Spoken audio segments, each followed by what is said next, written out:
Hey everybody, it's Sam.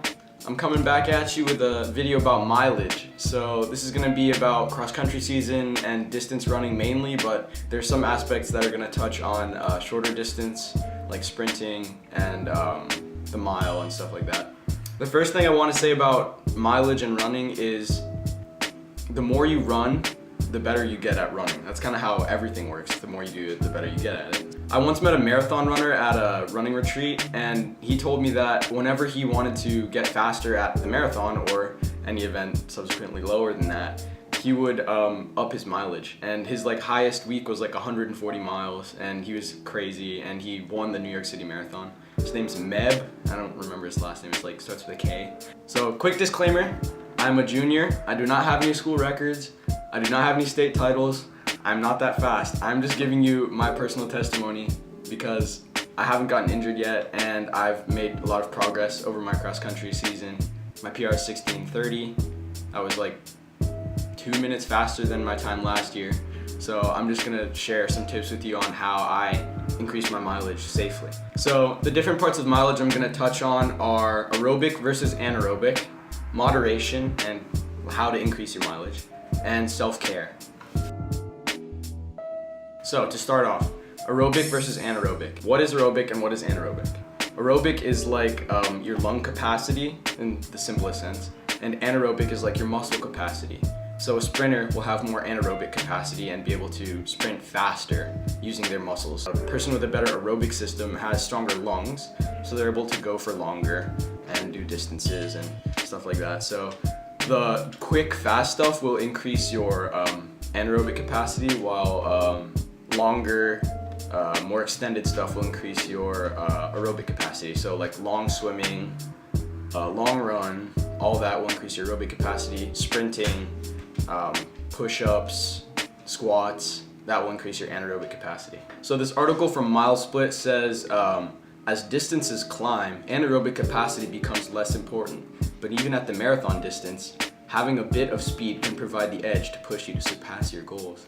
So some people say a 5K is 85% aerobic and 15% anaerobic, and as distances go down, your lung capacity matters less and less. So for a 400 meter, it matters a little bit. 800 meter, they say that's about the mid event where it's 50% aerobic, 50% anaerobic.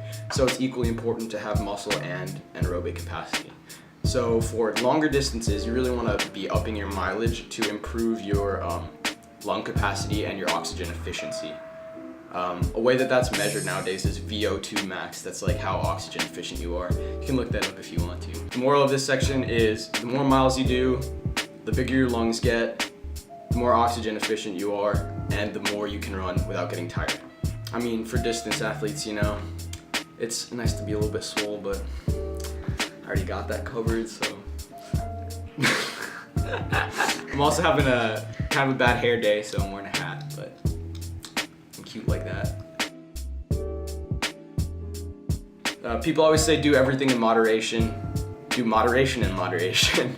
But running too much is as bad as not running at all, because if you run yourself into the ground and you get an injury, then where are you? You're as good as not running at all.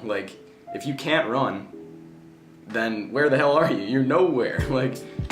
So with moderation, you want to make sure you're getting the correct number of miles and increasing in an interval that's actually going to be helpful for your legs and not injure you right off the bat.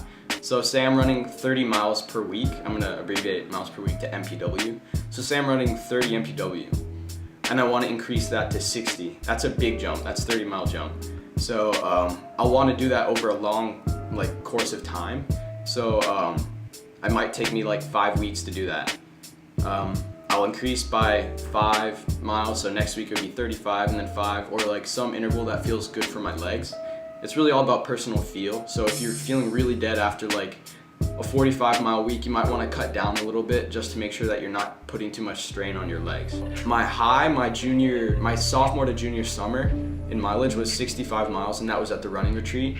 That was insane. That was my legs were demolished, and some experience I gained from that was that I hadn't run enough miles before that So I was probably at like 40 miles per week, and then I jumped to 65 because I was at a retreat and it was like eat, sleep, and run. That was like all you did. A tip that I have is make sure that you increase slowly, and then if your legs feel really tired, you cut back and then you keep going. But you never want to put too much strain on your legs, so that's a recommendation. So depending on what season you're in and what point in the season you're in, you're gonna be doing a different amount of hard workouts, distance workouts, easy workouts. But over the summer, it's really important that you do a lot of easy workouts that are longer mileage if you're trying to get ready for that cross-country season, because you build up that aerobic capacity. It's really important to run on soft surfaces, so like turf, grass, gravel, things that aren't pounding on your legs like asphalt. That's not gonna be helpful. I mean, you're just gonna like shatter your shins.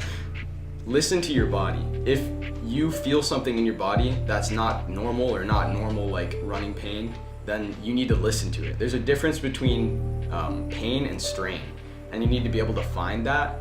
So if you're feeling something that's abnormal, like yesterday actually, I had a cramp in my quad that had been there for like a couple days, and I wasn't really listening to my body.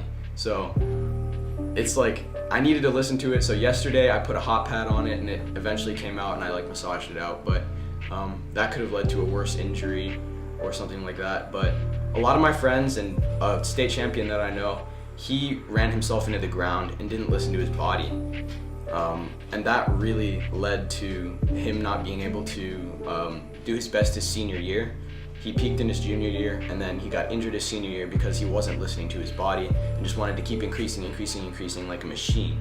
But a lot of it's natural process and how your body can adapt to how much running you're trying to do. So you need to make sure you're listening to your body. It seems super simple, but a lot of people really neglect it and they don't listen to their body, and they'll just keep running and think, oh, if I stop now, I'm gonna get so much worse.